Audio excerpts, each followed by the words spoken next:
नमस्कार श्रोते हो, तुमचं मनपूर्वक स्वागत आहे आपल्या रीडिंग क्लब या यूट्यूब चॅनलवर, जिथे शब्द होतात प्रेरणादायी आणि कथा घडवतात जीवनाची दिशा. आज आपण ऐकणार आहोत महाराष्ट्र पोलीस सेवेतील अतिशय प्रेरणादायक अधिकारी विश्वास नांगरे पाटील यांच्या आत्मकथनात्मक पुस्तकातील एक महत्त्वपूर्ण प्रकरण हायस्कूल. याचं आपण क्रमशः वाचन ऐकत आहोत. तुम्हाला नक्कीच यातील भावना स्पर्शून जातील. तर चला ऐकूया विश्वास नांगरे पाटील यांच्या शालेय वळणावर आधारित प्रेरणादायी कथा हायस्कूलचा उर्वरित भाग. 7वीतून 8वीत गेलो. NCC मध्ये प्रवेश घेतला. NCCचं B सर्टिफिकेट असेल तर राष्ट्रीय संरक्षण प्रबोधिनीमध्ये जायला बोनस गुण मिळतात, स्कॉलरशिपही मिळते, अशी काहीतरी माहिती मिळाली होती. पहिल्या दिवशी स्टोअर रूममधून NCCचा गणवेश निवडायचा होता. किमान 4 ते 5 पाठीमागच्या बॅचेसनी वापरून रद्दी झालेले युनिफॉर्म एका सॅकमध्ये भरून ठेवलेले होते. हाफ पॅन्ट म्हणजे गुडघ्यापर्यंत पोहोचणाऱ्या ढगळ्या चड्ड्या होत्या.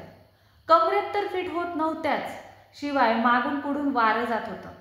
त्यावेळी पट्ट्यापट्ट्याच्या व नाडीयुक्त असणाऱ्या अंडरवेअर या खाकी चड्ड्या म्हणजे फ्रंट रोल किंवा फ्रॉक जम्प वेळी आधी कधी इज्जत धोक्यात जाईल आणि पितळ उघडं पडेल याची शाश्वती नसायची. लवटे सर NCCचे प्रभारी होते. सर जमदग्नीचा अवतार होते. NCCची परेड रविवारी असायची. मला कोकरूडला जायची ओढ लागलेली असायची, त्यामुळे NCCला दांडी बसायची. मग सोमवारी लवटे सरांचा गैरहजर मुलांसाठी प्रत्येक वर्गात राऊंड व्हायचा. सर वेताची काठी घेऊन आलेले असायचे. त्यांना पाहताच पोटात भीतीनं गोळा यायचा. उभा करून सर्वांसमोर पूर्ण ताकदीनं ते दोन्ही हातावर छड्या द्यायचे. हात फरफर सुजायचे. आई ग असे समोरच्यांचे उद्गार ऐकले की खरं तर लघवीलाच यायचं. या छड्यांनी मात्र वेळेवर काम करायला शिकवलं. भीतीपोटी का होईना शिस्त लागली. मला आठवतं, थंडीचे दिवस होते. माझा गणवेश टेलरकडे नेऊन अल्टर केला तरी फिट बसत नव्हता. थंडीपासून बचावासाठी व पॅन्ट खाली घसरू नये म्हणून मी पॅन्टच्या दोन्ही खिशात हात घातले होते. त्यावेळी परेडवर जाऊन लवटे सरांना रिपोर्ट केला. त्यावेळी सॅल्यूट करताना दुसरा हात मात्र चुकून खिशातच राहिला. मग काय, सरांनी रायफल हातात घेऊन मैदानाचे 10 राऊंड मारण्याची शिक्षा दिली. अशा शिक्षा व शिस्तीचे कडक धडे देण्याबाबत सध्या वादविवाद आणि मतभेद आहेत. मुलांना तर पालकांनीही हात लावायचा नाही की कडक शब्दात ताकीद द्यायची नाही असा पायंडा पाश्चात्य संस्कृतीतल्या प्रभावानं पडू लागला आहे.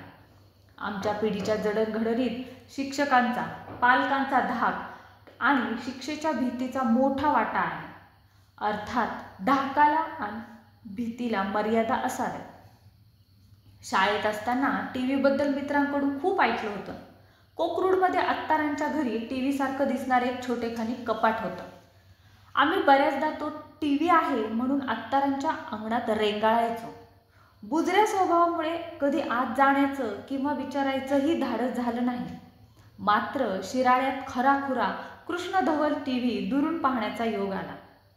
गल्लीत उबाळ्यांच्या घरी हा TV होता. उबाळे हे मुंबईत पोलीस हवालदार होते. त्यांच्या 3 मुलांपैकी मनोज माझ्या वर्गातच होता.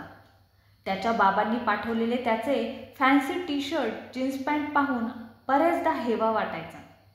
शिवाय मुंबईहून आणलेली अनेक नवीन खेळणी त्यांच्याकडे असायची.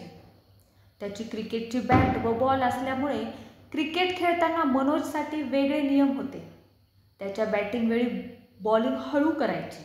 तो 3 वेळा सलग आऊट झाला तरच दुसरा खेळाडू बॅटिंगला येणार.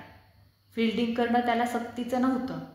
तरी पण आम्ही अनेकांनी त्याच्याशी स्वार्थी मैत्री केली. पण मनोज आणि त्याची आई दोघंही मनानं उदार, त्यामुळे चित्रहार पाहायला त्यांच्या घरी तोबा गर्दी व्हायची. बांबूसोबत बांधलेला अँटिना हलवत चित्र स्वच्छ करण्याचा कार्यक्रम आधी अर्धा तास ठरलेला असायचा आणि मग एकदा चित्रहार सुरू झाला की चिडीचूप शांतता व्हायची. आम्हाला नाच गाणी पाहण्यात रस असायचा, पण नेमकी रडवेली गाणीच लागायची व आम्हीही रडवेले चेहरे करून घरी परतायचो.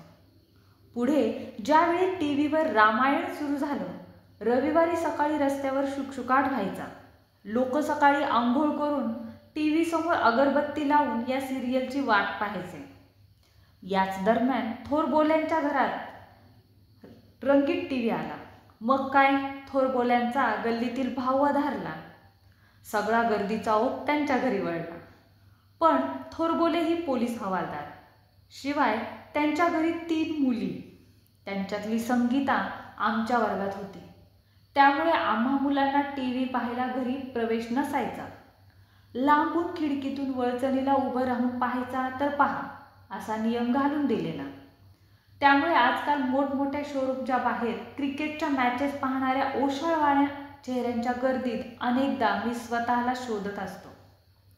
आठवड्यातून एकदा दोनदा पाहायला मिळणाऱ्या रंगीत टीव्हीवरच्या कार्यक्रमाचं मुलखाचं कौतुक, कुतूहल व ओढ होती. आमची माती आमची माणसं पासून ते मूकबधिरांसाठी असणाऱ्या रविवारच्या बातम्यांपर्यंत कृष्णधवल टीव्हीवरचा कोणताही कार्यक्रम रंगतदार वाटत असे. रविवारचे प्रादेशिक सिनेमेही काहीही अर्थबोध न होता 3 तास मांडी घालून बसून पाहिल्याचं मला आठवतं. शाळेत व्यक्तिमत्वाला पैलू दिले जात होते. छडीही मिळायची व शाबासकीही मिळायची.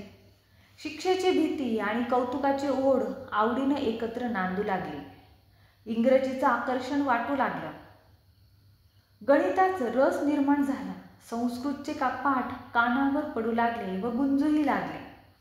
शाळेबद्दल प्रेम, तिरस्कार, असूया व आकर्षण अशा अनेक भावना वेगवेगळ्या वेळी जागृत व्हायच्या. दर शनिवारी मला कोकरूडला जायचं असायचं. आत्याच्या कडक शिस्तीतून ही सुटका असे. शिस्त करडी, त्यामुळे इच्छा असूनही मी माझा आवडता छंद चित्रपट पाहणं इथे पूर्ण करू शकलो नाही. मात्र शनिवारी रविवारी गावी जाऊन सिनेमाचा मनसोक्त आनंद घ्यायचो.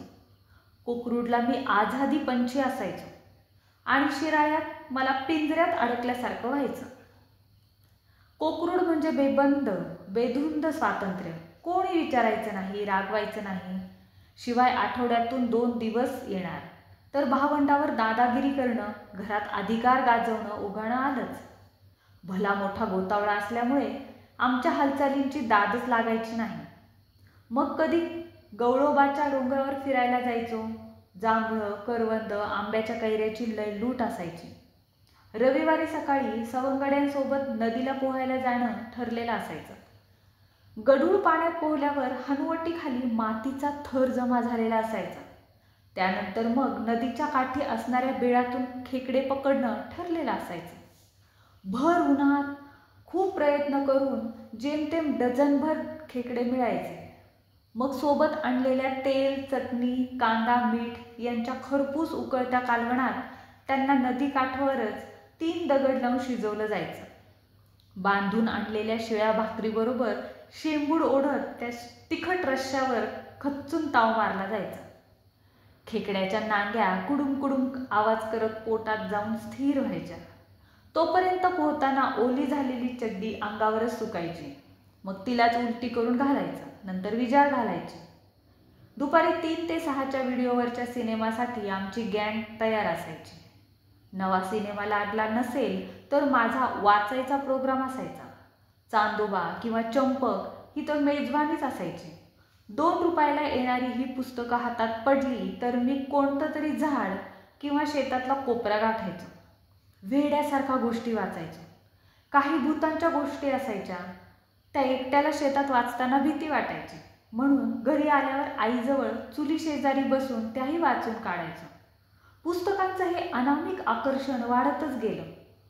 रविवारच्या वर्तमानपत्रातल्या पुरवण्या वाचनाची भूक पुऱ्या करू लागला. दिवाळीच्या व मे महिन्याच्या सुट्टीत मी पुस्तकांसाठी कासावीस व्हायचो. रामायण, महाभारत वाचून काढलं. शिवाजी सावंतांच्या कादंबऱ्या वाचताना जोश यायचा. वेगवेगळे आत्मचरित्र वाचून आत्मविश्वास वाढू लागला. पण या कुमारवयात घातक आकर्षणही विकृतकडे नेणारी ओढ निर्माण करत असतं. खेड्यातही त्यावेळी चावट चित्रपटांनी शिरकाव केला होता. मित्रांसोबत लपून रात्री व्हिडिओवर अशा फिल्म्स पाहायला जाऊ लागलो. मित्रांकडे उपलब्ध अनेक विषयावर मासिकं मनाच्या अंतरंगात हैदोस माजवू लागली. या अनामिक आकर्षणामुळे कुमारवयात उलगडा न होणारे प्रश्न पडायचे. या गोंधळातल्या परिस्थितीमध्ये कोणी सांगायलाही नव्हतं. घरामध्ये किंवा शाळेमध्ये या कुमारवयातल्या नव्या प्रश्नांना उत्तरं देणं मान्य नव्हतं. पायावरचे केस, चेहऱ्यावरच्या तारुण्य पिटिका व खोल जाणारा आवाज अनेक वाजवी प्रश्न निर्माण करीत असे. मनात काहूर माजलं. विचारायचं कसं, कुणाला आणि काय यात गोंधळून गेलो. तेव्हा धाडस करून डॉक्टर मामांकडे गेलो. सगळे पेशंट जाईपर्यंत वाट बघितली व जिभेवर बळ आणून प्रॉब्लेम सांगितला. त्यांनी हसून पाठीवर थाप दिली व भावड्या, आता तू मोठा झालास असं हसून सांगितलं. मला फार अर्थबोध झाला नाही, पण जे काही आहे ते नैसर्गिक आहे हे कळल्यावर टेन्शन हलकं झालं. कुमारवयातल्या ऊर्जेला योग्य दिशा देण्यासाठी चांगल्या वाईटाची समज देणारे संस्कार व जाणकार मार्गदर्शनाची आवश्यकता असते. माझ्या सुदैवानं मला माझ्या पौगंडावस्थेत संभ्रमण काळात उत्तरं द्यायला डॉक्टर S.N. पाटील भेटले. त्यांना आम्ही डॉक्टर मामा म्हणायचो. BAMS झाल्यावर तरुण वयात कोकरूड या आडवळणावरच्या गावात प्रॅक्टिस करण्याचा निर्णय त्यांनी घेतला. गावात 2च डॉक्टर, एक रंगा डॉक्टर आणि दुसरे डॉक्टर मामा. डॉक्टर रंगराव पाटील हे MBBS, पण त्यांच्या इलाजाची पद्धत वेगळी होती.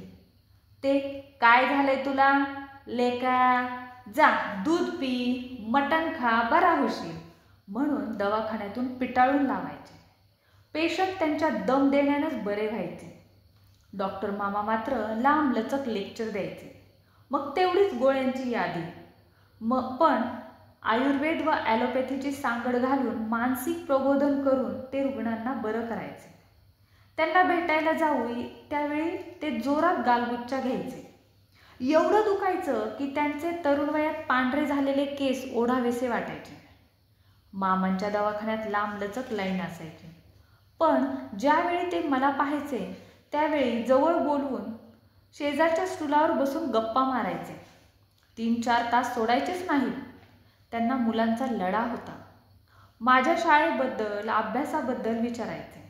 चांगल्या आरोग्यासाठी चांगल्या सवयी कशा लावून घ्यायच्या याचं खूप कंटाळवाणं व्याख्यान द्यायचं. भलतं बोर व्हायचं. पण त्यांनी सांगितलेल्या साध्या आरोग्याच्या सवयी मनामध्ये खोलवर रुतून बसल्या आणि रोजच्या जीवनामध्ये त्या अंगवळणी पडाव्यात म्हणून मी जाणीवपूर्वक प्रयत्न केले. त्यांनी आहाराविषयी व व्यायामाविषयी आम्हा सवंगड्यांना साधे धडे दिले. त्यातला पहिला धडा म्हणजे सकाळी चांगला राजासारखा ब्रेकफास्ट करायचा. कच्ची फळं खायची, दूध प्यायचं, दही खायचं, दुपारी पौष्टिक न्याहारी करायची आणि रात्री हलका आहार घ्यायचा. भोजनामध्ये सात्विक आहाराला महत्त्व द्यायचं. पोटाचे 4 कप्पे करायचे. 2 कप्पे जेवणानं भरायचे, 1 कप्पा पाण्यासाठी ठेवायचा व 4था कप्पा रिकामा राहिला पाहिजे असा आयुर्वेदातला नियम ते सांगायचे. पाणी हे जेवायच्या आधी किंवा जेवणानंतर अर्ध्या तासानं प्यायचं.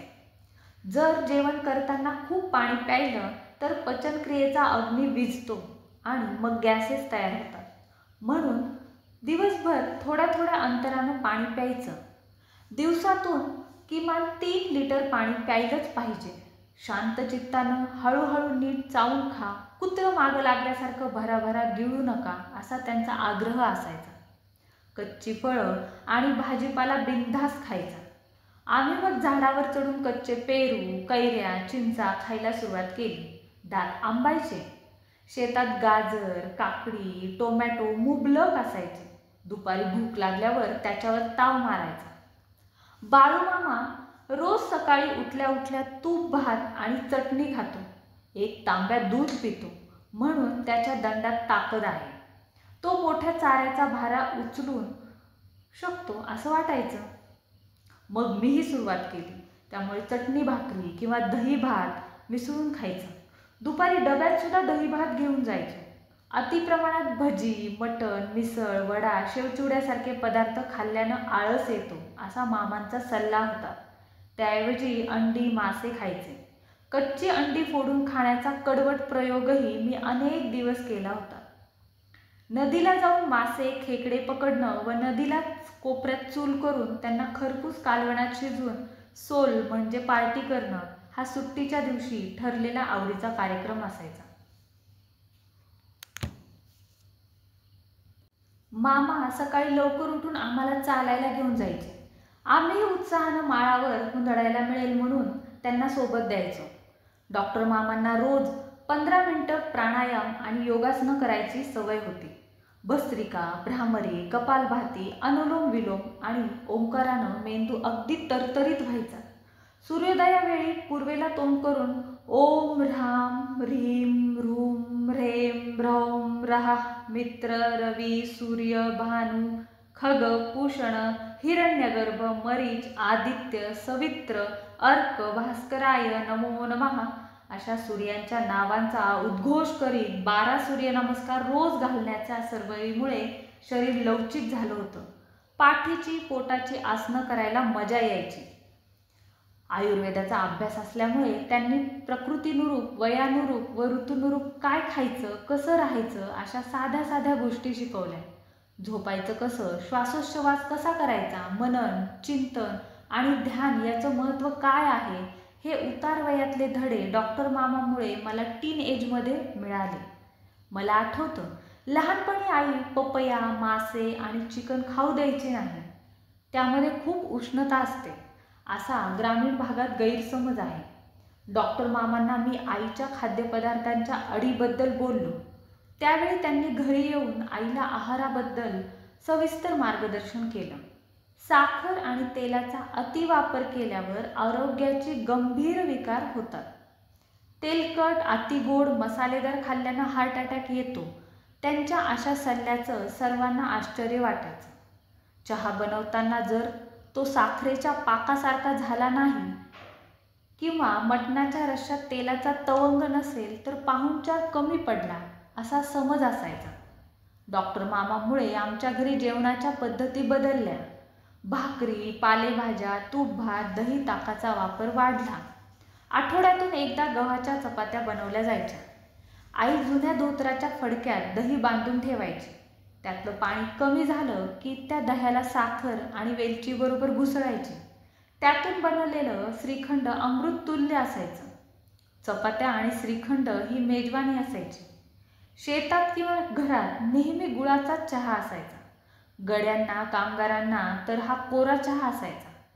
आता समजतं की गड्यांच्या चहाचे आरोग्यवर्धक परिणाम किती चांगले होते आणि दूध आणि साखरेचा अतिरेक केलेला चहा ॲसिडिटी कसा वाढवतो.